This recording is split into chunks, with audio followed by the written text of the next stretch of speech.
Okay, all right. We got some numbers. The Twin Towers are there. All right, we're live. I don't know. This is the only light here. It's it's night out in this fair city I'm captured in. And this is the only light is in front of the doorway of the club, that the boarding house that I sleep in at night. And there's the overhead vent fan, which adds, I think, an air of white noise. Anyway, so I'm very boosted out, and this is me doing a update. I will have to post the 30-second short on the condition of the motorhome. It's in Halifax, Massachusetts. There's one in Massachusetts. No, not in Nova Scotia. I think that's Nova Scotia. That was the first thing I thought. There's one in New Jersey, I think. Not that one either. No, the Halifax in Mass, the Commonwealth.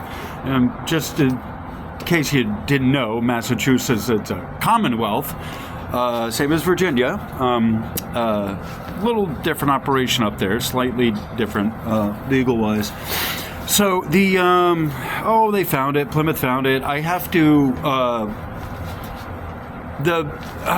It was towed from where it was. There's a large tow bill that is accompany that, of course, because rear-wheel drive vehicles, when you tow them, you got to. They don't have a flatbed, just for the record. So when you tow it, you got to release the drive shaft so it doesn't mess up the transmission, They do that, and the air brakes. Got to release the air brakes as well. So the rear wheels are free floating, free moving, not floating, free rolling. There you go, free rolling. Breathe in, breathe out. So okay. So so we're now at 28. If my math, 2,900. The 12 and 17. The tow bill is 1,700 at this point, and it's $100 a day and ticking. So at this point,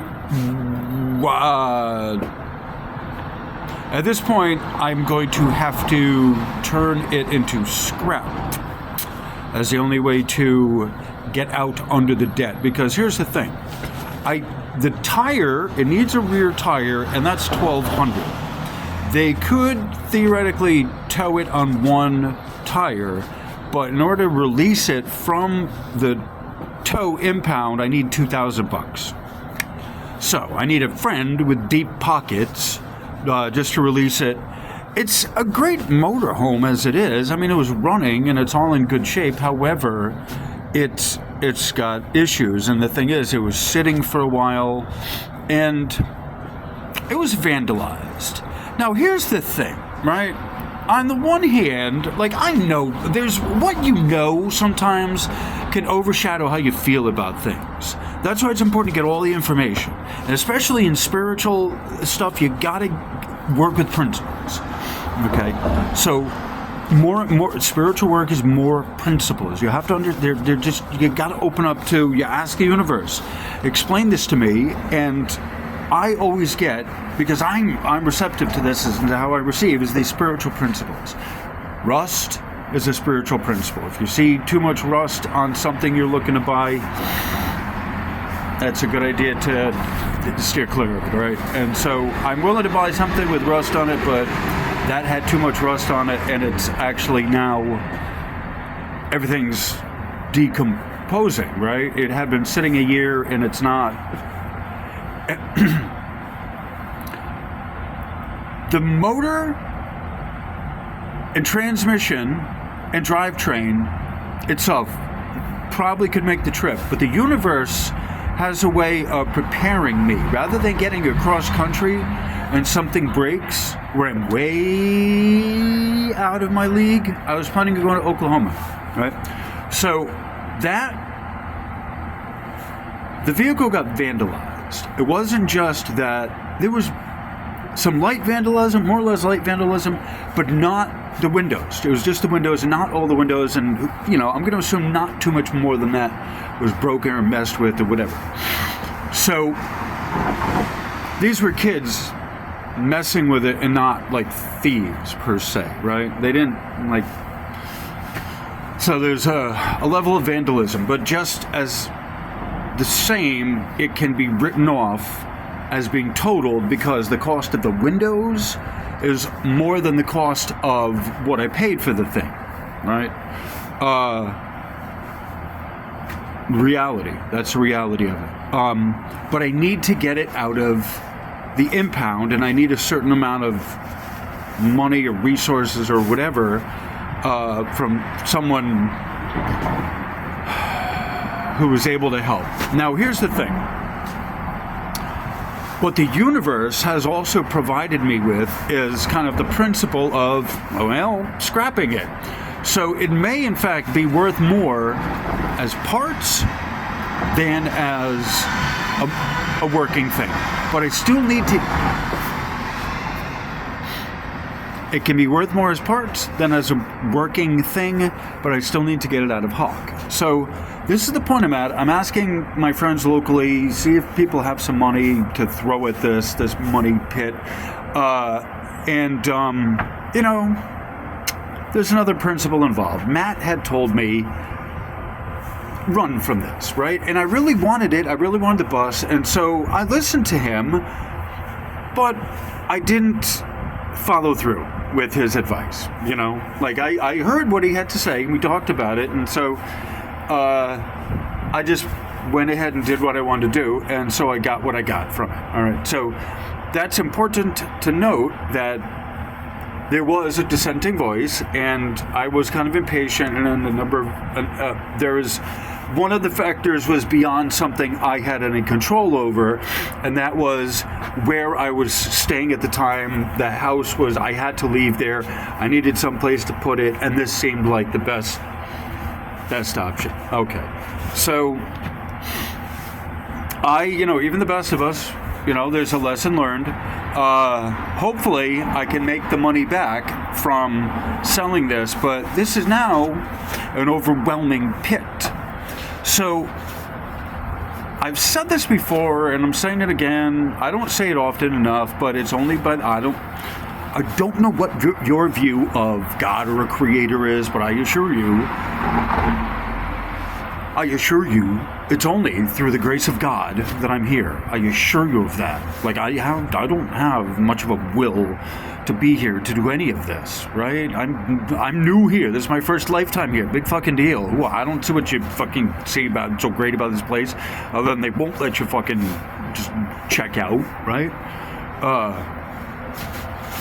Like, that's what the fucking drugs are for. Like that, to make this life tolerable. That's what a bunch of those plants are for. That's what they do. And you've made them illegal, and part of what those plants do is help you get a vision of a beyond, of an out there, of some other sense of something beyond this shithole planet. Pardon my ranting, but part of what makes the life living is the joy and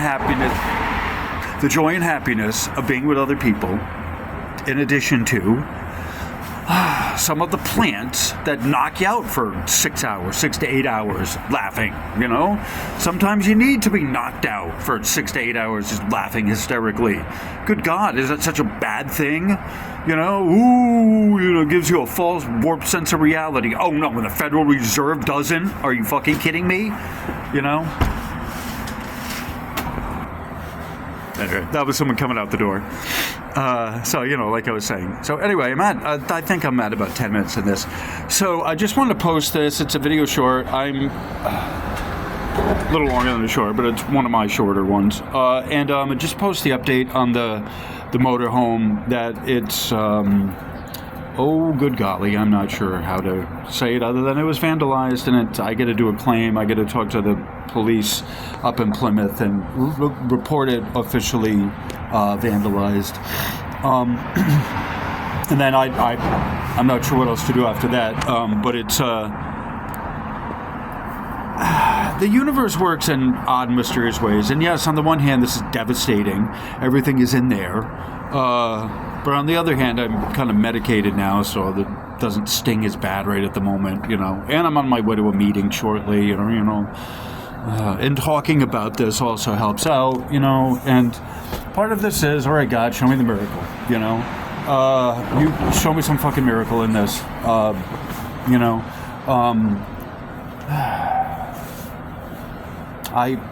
don't know. I don't have any plan. I have what I believe the universe is telling me, and I'll do my best. But all right, so this is a lesson learned. It was a choice between either this and another $1,000 to get an RV, legitimate RV motorhome, and not like a bus. And the other one was up and running. It was in Rhode Island, and oh, good God. No, I couldn't spend that much because I have to register the blah, blah, blah, blah, blah, I don't know.